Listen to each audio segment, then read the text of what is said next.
Olá. Os casos de dengue voltaram a subir no Brasil. Apenas nas 11 primeiras semanas de 2019, o aumento foi de 264% em relação ao mesmo período do ano passado. E os casos de morte por dengue, infelizmente, também cresceram. Para saber qual a situação de cada estado e o que está sendo feito para conter esse avanço, conversaremos com Rodrigo Said, do Ministério da Saúde. Ele é o coordenador do Programa Nacional de Controle das Doenças Transmissíveis pelo Aedes aegypti. Obrigado pela presença, Rodrigo. Obrigado pelo convite. É sempre muito importante ter esse espaço para conversar um pouquinho deste tema que é tão importante para todos nós. Sim, com certeza.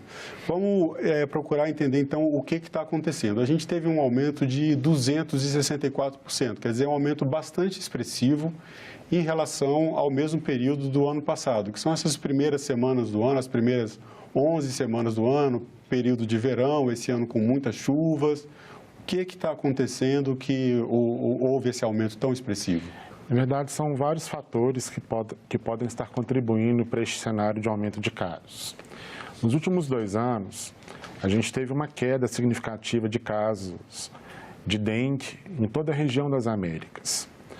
E esse cenário ele foi sendo modificado, primeiro porque hoje no nosso país a gente tem as condições ainda favoráveis, para as altas densidades do vetor.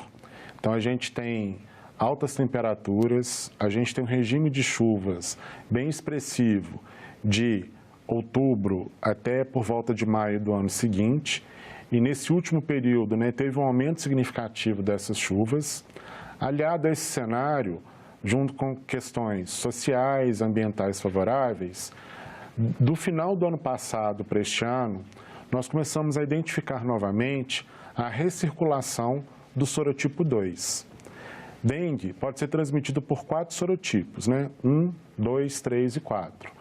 Quando você tem a introdução de um novo sorotipo ou um predomínio de algum vírus que não circulava há bastante tempo, isso muda o padrão de ocorrência da doença. Por isso que a gente fala que é uma doença sazonal, onde você tem anos de alta transmissão e períodos de baixa. Só que os momentos de alta, eles estão muito associados a essa questão do predomínio de recirculação de algum sorotipo. E é o que está acontecendo neste ano com a circulação do sorotipo dengue 2. Agora, essa questão importante que o senhor colocou da parte do trabalho de controle, do trabalho de combate a esse avanço. O governo federal, junto com os governos estaduais e municipais, tem as suas ações conjuntas, mas a participação da população é fundamental. Justamente, a gente fala que dengue, primeiro, é uma ação tripartite, é uma ação de responsabilidade das 3 esferas de gestão do Sistema Único de Saúde. Então, é uma ação que envolve atividades do governo federal, dos governos estaduais e das prefeituras. Mas essas ações, elas precisam estar integradas com um processo de mobilização, de comunicação e de educação permanente da nossa população. Hoje nós temos aproximadamente que 80% dos criadouros do vetor são intradomiciliares. Os agentes de saúde, normalmente, visitam as casas no período de 2 a 3 meses, dependendo da organização local. Mas, dependendo das condições favoráveis, de temperatura e do regime de chuva, o mosquito ele completa o seu ciclo do ovo à fase adulta de 7 a 10 dias. E o poder público não está a cada 10 dias em todos os domicílios.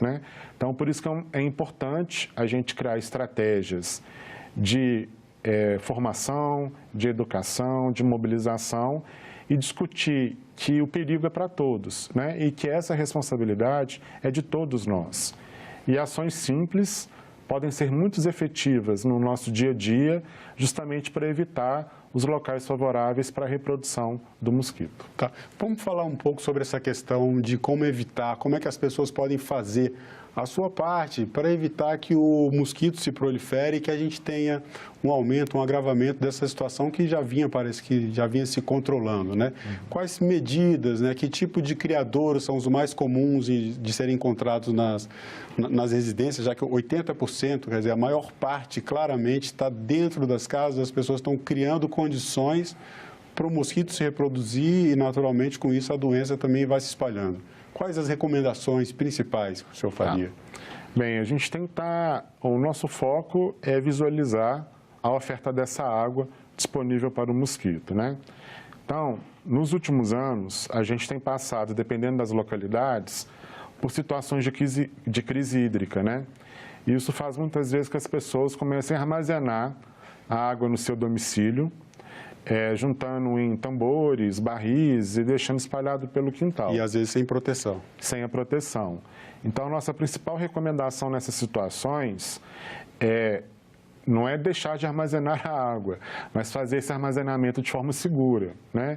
Principalmente utilizar recipientes em que você possa, né, tampar adequadamente, né, e fazer um monitoramento.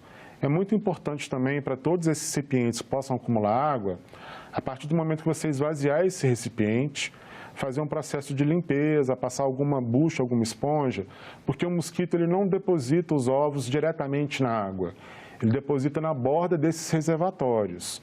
E aí o ovo pode ficar lá por algum determinado momento, ao momento que teve contato com a água, ele vai eclodir. E quanto tempo dura o ovo? Ele pode permanecer fora da água? Ele pode permanecer por mais de um ano fora da água. Então, por isso que é importante essa ação de limpeza desses recipientes para a gente evitar esse tipo de risco.